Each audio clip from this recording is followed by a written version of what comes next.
The handcuffs clicked shut on live television as Stephanie screamed about her rights.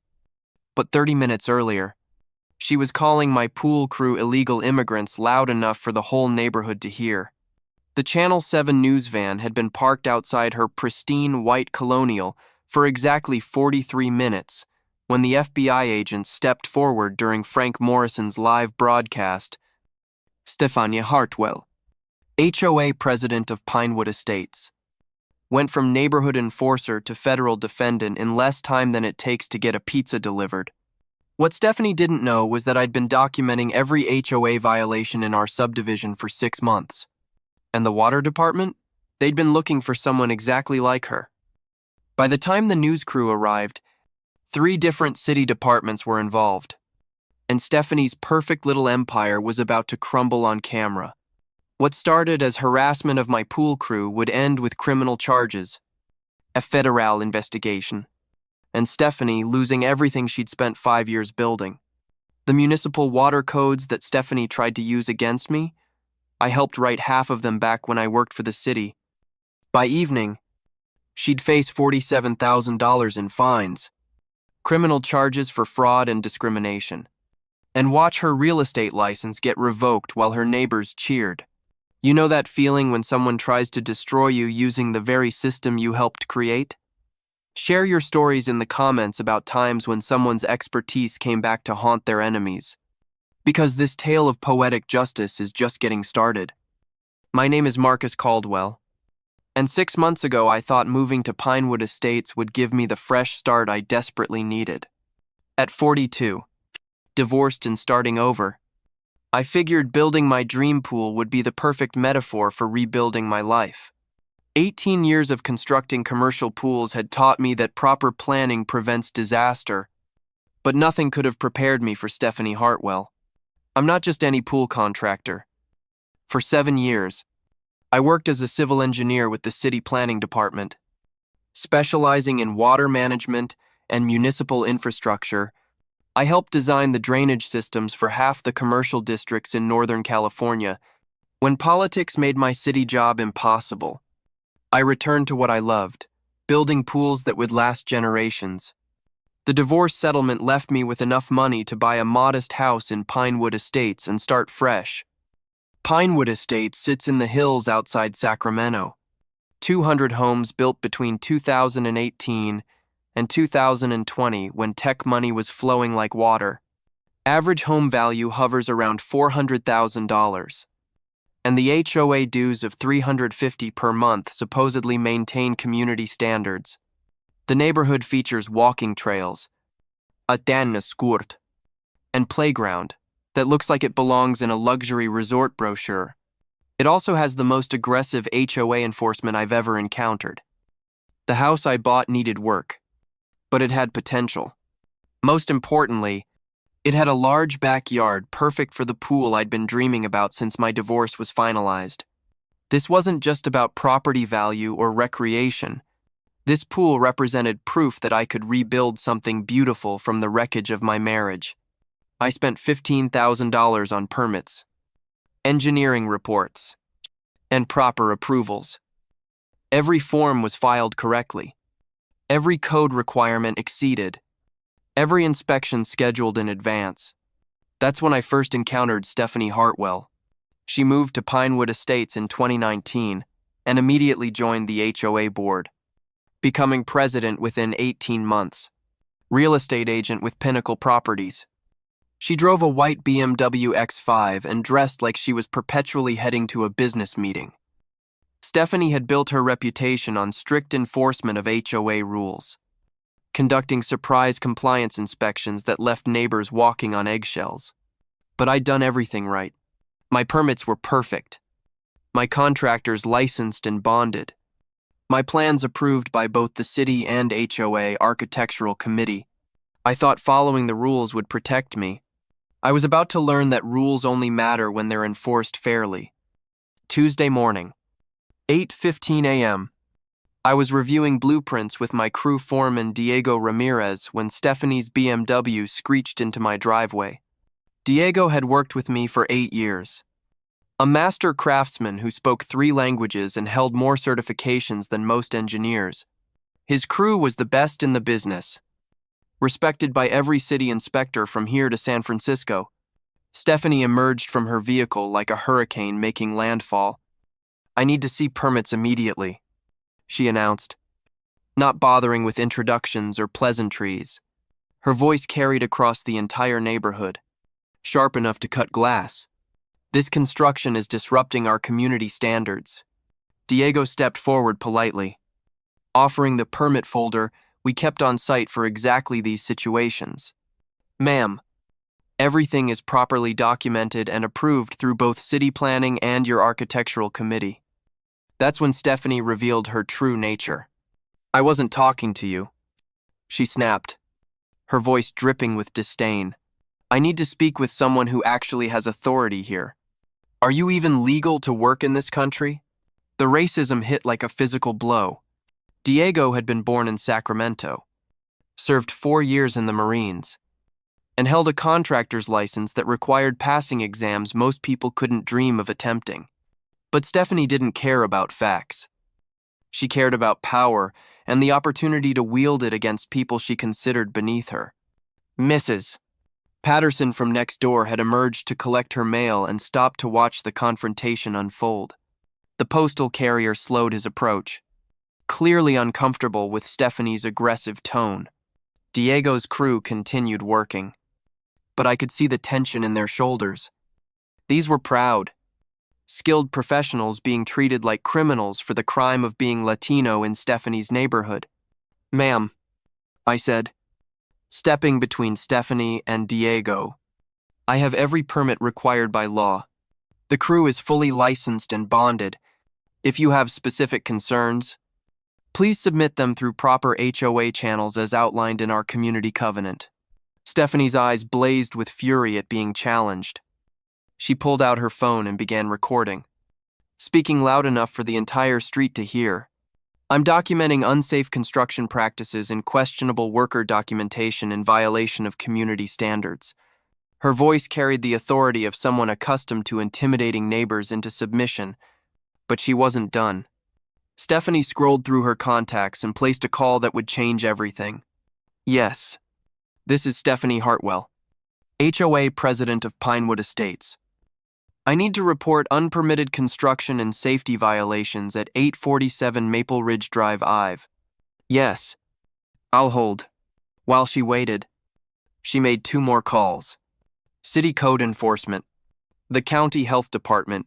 Each time, her voice grew more dramatic, her claims more exaggerated. She painted a picture of reckless construction endangering children and property values, conducted by workers of questionable legal status. Diego's crew spoke perfect English and held every certification imaginable. But Stephanie didn't care about reality. She cared about control, about maintaining her position as neighborhood enforcer through fear and intimidation, about proving that she could destroy anyone who didn't properly submit to her authority. "Understood," I said when she finished her calls. "I'll follow every rule exactly as written." My voice was calm, measured, carrying none of the anger burning in my chest. "Better than anyone ever did." Stephanie smiled like she'd won a victory, but something in my tone made her pause.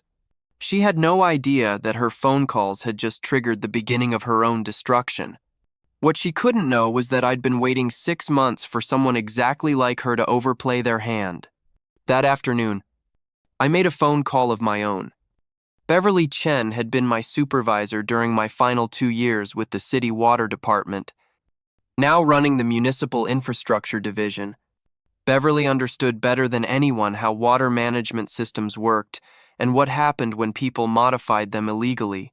"Marcus, good to hear from you." Beverly's voice carried genuine warmth.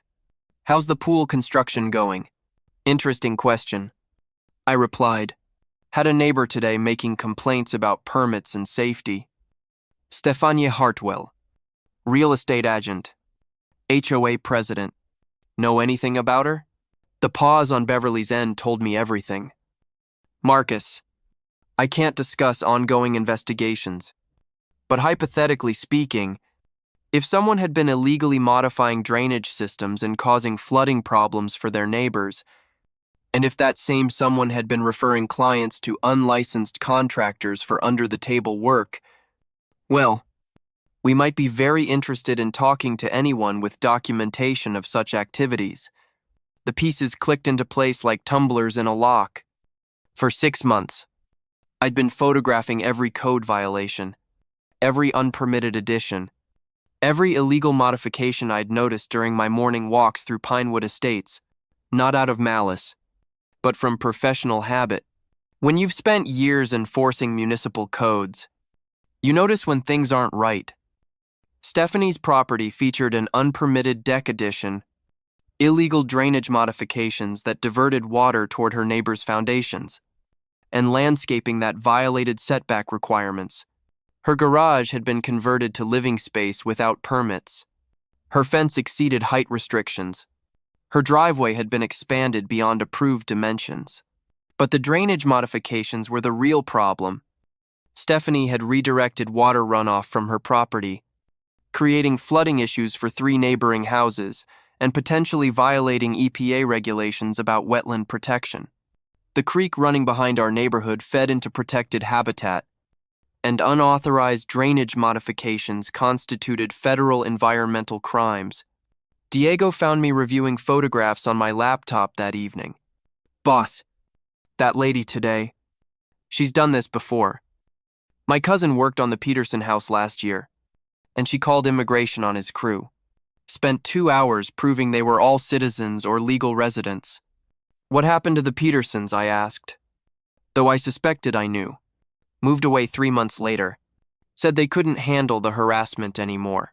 She got their contractor fined for made-up violations. Delayed their project by 6 months. Cost them an extra $20,000 in fees and legal bills." That night, I organized my documentation. 6 months of systematic photography, GPS coordinates, DEMA stumps, and cross-references with city permit databases. I'd been thorough without realizing why, following professional instincts that insisted on proper documentation of problems. Beverly had mentioned federal contractors, which meant Stephanie's real estate business might be under investigation for fraud. If she was referring clients to unlicensed contractors and taking kickbacks for expedited permits, that would explain her aggressive protection of territory and authority. Someone running a corrupt scheme couldn't afford neighbors who might notice illegal modifications and report them to authorities. The next morning brought City Inspector Janet Walsh to review my permits. Janet and I had worked together for 3 years when I was with the planning department. She knew my work exceeded code requirements before she examined the first form. "Marcus, your permits are perfect as always," Janet said, reviewing the documentation. "What's this complaint about? HOA president doesn't like my crew's ethnic composition." I replied honestly. "She's trying to weaponize city codes to force them off the job." Janet's expression darkened. "Stephanie Hartwell? We've had multiple complaints about her property. Drainage modifications, unpermitted additions, safety violations. Nothing we could act on without neighbors willing to file formal reports. What if I told you I have 6 months of documentation proving systematic code violations throughout this neighborhood?" Janet stopped writing and looked up sharply. "I'd say you should schedule a meeting with Beverly Chen and maybe someone from the federal building today, by Thursday afternoon." I was sitting in Beverly's office with representatives from 3 agencies. The FBI's white-collar crime division was investigating contractor fraud. The EPA was tracking drainage violations affecting protected wetlands. The state attorney general's office was building a case about discriminatory HOA enforcement. My documentation provided the missing pieces they needed: GPS-tagged photographs of illegal modifications, timestamps proving systematic rule violations, property records showing unpermitted construction. Most importantly, evidence of selective enforcement that protected certain violators while targeting others based on ethnicity. "Mr. Caldwell," said Agent Martinez from the FBI, "we've been investigating Miss Hartwell's business practices for 8 months. Your neighbor documentation fills crucial gaps in our case. Would you be willing to cooperate in a coordinated response? What did you have in mind? I asked, though I was already smiling. Miss, Hartwell has been contacting news media about your construction project. Something about exposing unsafe practices and questionable worker documentation. She's arranged for Channel 7 to film an inspection Friday afternoon. The trap was elegant in its simplicity. Stephanie wanted to humiliate me and my crew on television, using false accusations and racial prejudice to destroy our reputations. Instead, she would provide the perfect opportunity for multiple agencies to coordinate their response while news cameras captured every moment. Friday morning, Frank Morrison from Channel 7 called to confirm the afternoon filming. Mr. Caldwell, we understand there are concerns about your construction permits and crew documentation. Would you like to comment before we air the story? Mr. Morrison, I have complete confidence in both my permits and my crew. I'd welcome any inspection by qualified authorities. In fact, I think your viewers might find the results very educational. That afternoon, I watched Stephanie's BMW pull into the neighborhood, followed by Channel 7's news van. She emerged dressed for television, perfectly coiffed and radiating the confidence of someone certain they were about to expose a neighbor's wrongdoing to the entire city. What Stephanie didn't know was that Beverly's inspection team was already in position. Federal agents waited in unmarked vehicles.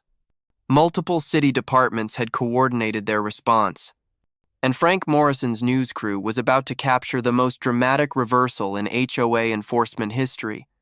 The pool construction that Stephanie had tried to stop using racism and false authority was about to become the stage for her own destruction. Broadcast live to hundreds of thousands of viewers who were about to witness perfect justice delivered in real time. Friday afternoon arrived with the kind of California sunshine that makes everything look perfect for television. At 3:45 p.m., Frank Morrison's news crew finished setting up their equipment while Stephanie paced nervously beside her BMW, checking her reflection in the side mirror for the dozenth time. She had no idea that Beverly Chen's inspection team was already reviewing my permits in my garage, or that Agent Martinez was coordinating final details from an unmarked sedan parked 3 blocks away. Stephanie approached the news crew with the confidence of someone about to expose a major scandal. Mr. Morrison, thank you for covering this important community safety issue. As HOA president, I have a responsibility to protect our neighborhood from unsafe construction and questionable labor practices. Frank Morrison nodded professionally, while his cameraman adjusted angles to capture both Stephanie and my property in the background. Diego's crew continued working methodically, their calm professionalism a stark contrast to Stephanie's theatrical energy.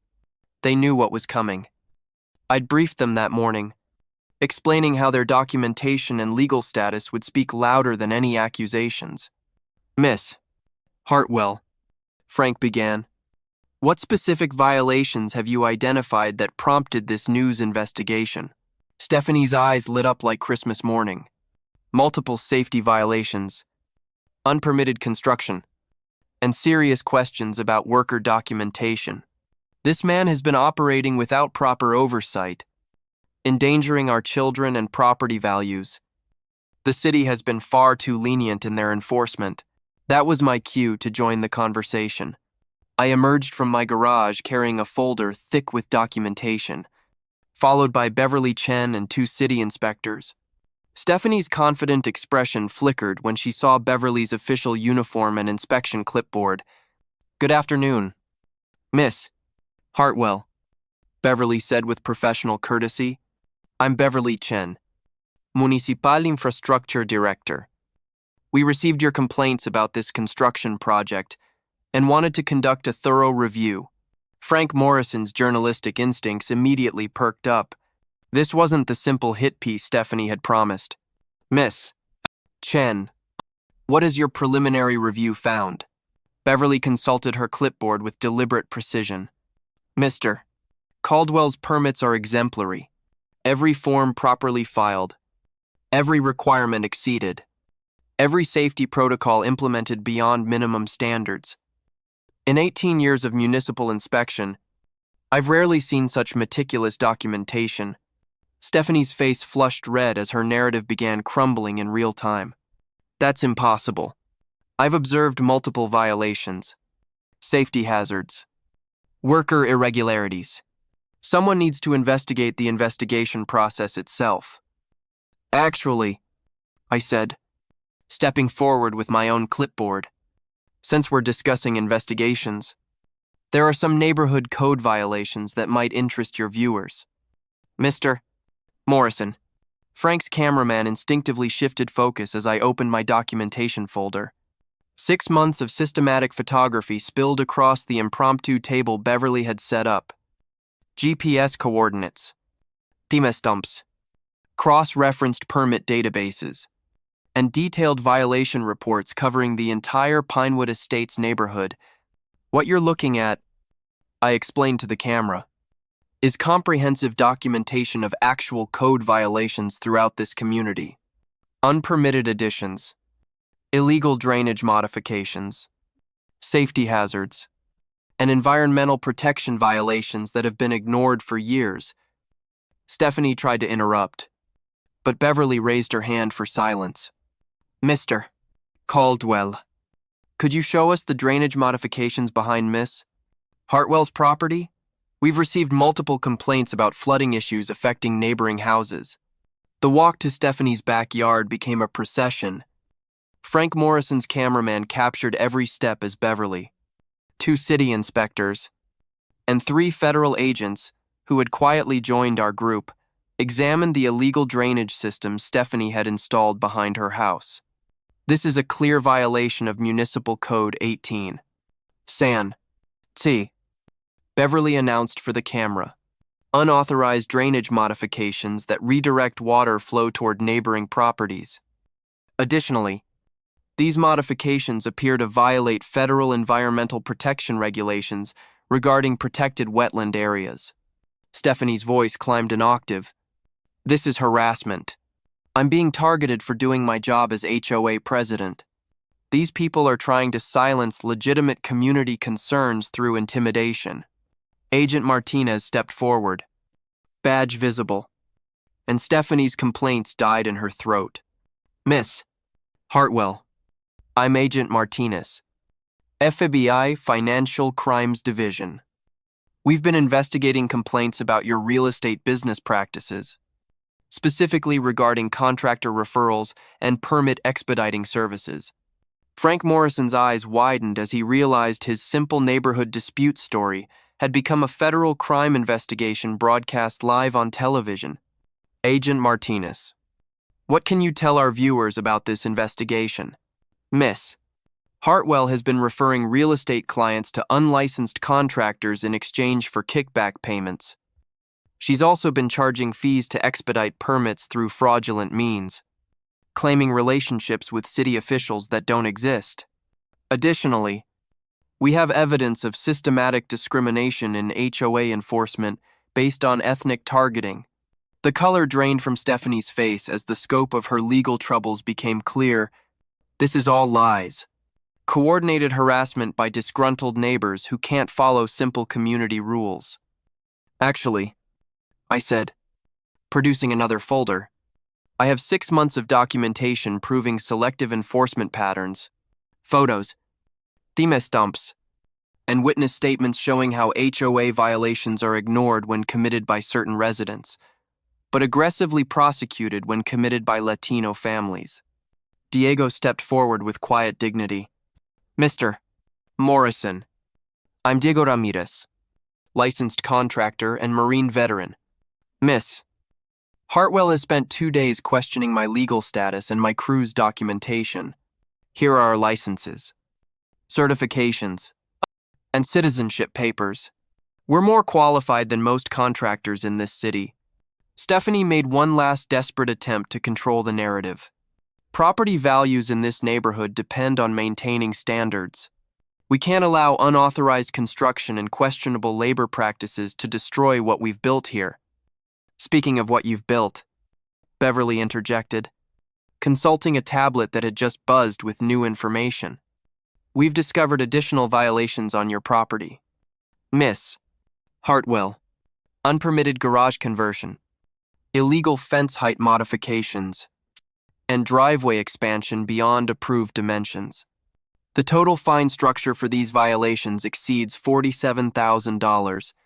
Frank Morrison looked directly into the camera. Ladies and gentlemen, what began as a story about construction complaints has revealed a complex web of fraud, discrimination, and environmental violations. We're witnessing real-time law enforcement coordination addressing multiple criminal activities. Agent Martinez approached Stephanie with handcuffs visible. Stephanie Hartwell, you're under arrest for conspiracy to commit civil rights violations, contractor fraud, environmental crimes, and financial fraud related to HOA fund mismanagement. The arrest happened in slow motion, every second captured by Channel 7's cameras. Stephanie's screams about political persecution and coordinated harassment echoed across the neighborhood as federal handcuffs clicked shut around her wrists. Neighbors emerged from houses to witness their former tormentor's complete destruction, broadcast live to the entire Sacramento metropolitan area. This is illegal. Stephanie shrieked as Agent Martinez read her rights. I demand my lawyer.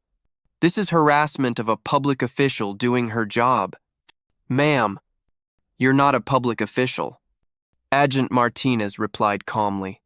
You're a private citizen who used HOA authority to commit federal crimes.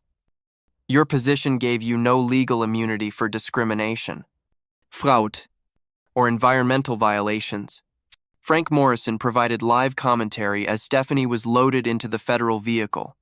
In my 15 years covering Sacramento news, I've never witnessed such a dramatic reversal.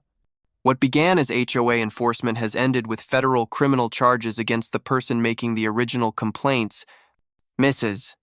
Patterson approached the news crew with tears in her eyes. Mr. Morrison, Stephanie Hartwell has terrorized this neighborhood for 3 years. Latino families, single mothers, elderly residents, anyone she considered weak or different. Today feels like justice finally arrived. Diego's crew had stopped working to watch the arrest, their vindication complete after days of racist harassment. Boss, Diego said quietly, thank you for standing up for us. Most people would have just fired us to avoid the hassle. Diego, you're the best crew in California. No racist bully was going to cost me the finest craftsman I've ever worked with.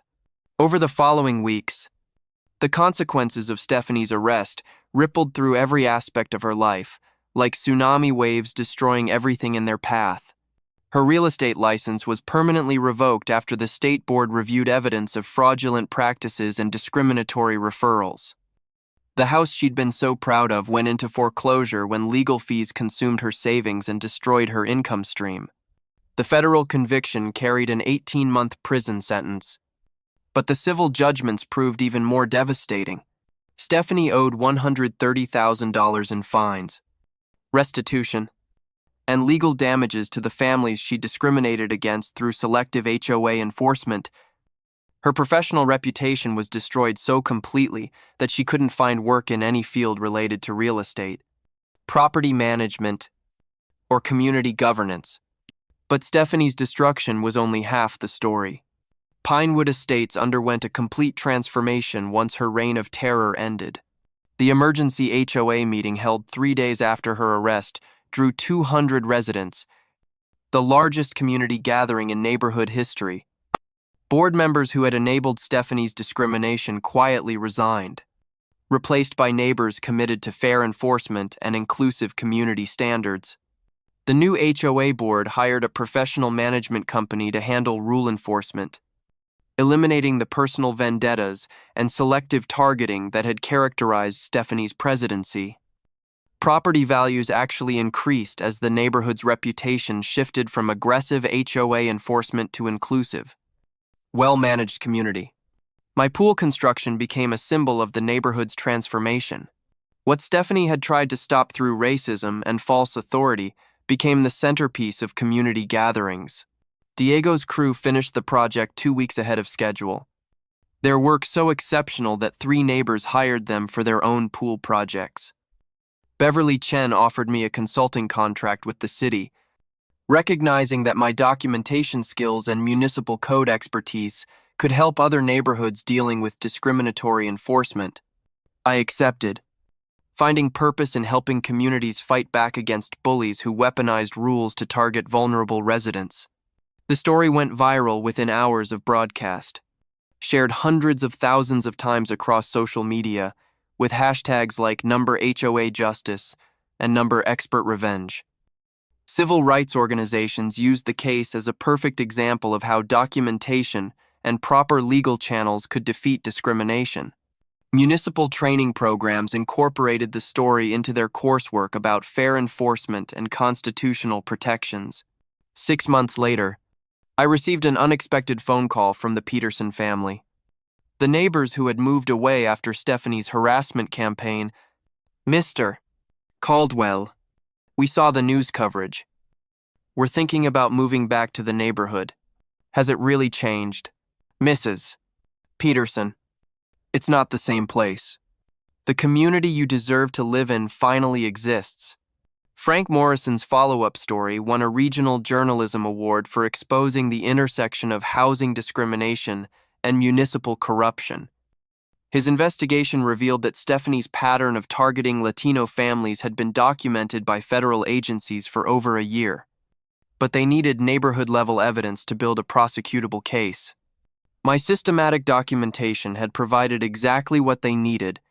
The federal environmental investigation discovered that Stephanie's drainage modifications had caused over $60,000 in damage to the protected wetland system behind our neighborhood.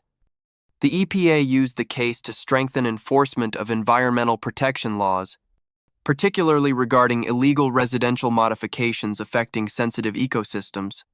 3 other HOA board members in surrounding neighborhoods resigned after the story aired, apparently recognizing that their own discriminatory enforcement patterns might face similar scrutiny. The state legislature held hearings about HOA oversight and accountability, leading to new regulations requiring professional training for board members and mandatory anti-discrimination policies. Diego's construction company expanded to handle demand from the publicity, hiring 6 additional workers and purchasing new equipment. "Boss," he told me at the pool's completion ceremony, "that lady thought she could destroy us, but she made us stronger instead." Standing beside my completed pool on a warm Sacramento evening, surrounded by neighbors who had become friends rather than adversaries, I reflected on how dramatically my life had changed. The divorce that had nearly broken me led to a new home where I discovered my true calling, using professional expertise to fight injustice and protect vulnerable people from systemic abuse. The pool wasn't just a symbol of starting over anymore.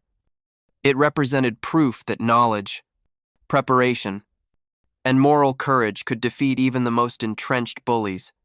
Stephanie had tried to weaponize rules and regulations against people she considered beneath her, but those same systems became the instruments of her complete destruction.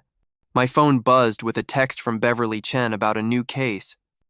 Another neighborhood, another HOA board member targeting immigrant families, another opportunity to prove that expertise and documentation could deliver perfect justice. Have you ever dealt with someone who thought their position made them untouchable? Someone who used rules as weapons against people they considered inferior? I'd love to hear your stories about times when bullies discovered that their victims had more power than they realized. Drop your experiences in the comments, because every story of standing up to institutional discrimination makes the next victory more likely. Speaking of people who underestimate their opponents, wait until you hear about the restaurant manager who tried to fire Maria for not speaking English well enough. What he didn't know was that she had a master's degree in linguistics, understood labor law better than his corporate lawyers, and had been documenting his discrimination for months. Sometimes the quiet ones are the most dangerous enemies you can make, but that's a story for next time. For now, I'm sitting beside my pool, watching the sunset reflect off water that represents more than recreation or property value. It represents proof that in America, when knowledge meets courage and preparation meets opportunity, justice isn't just possible, it's inevitable.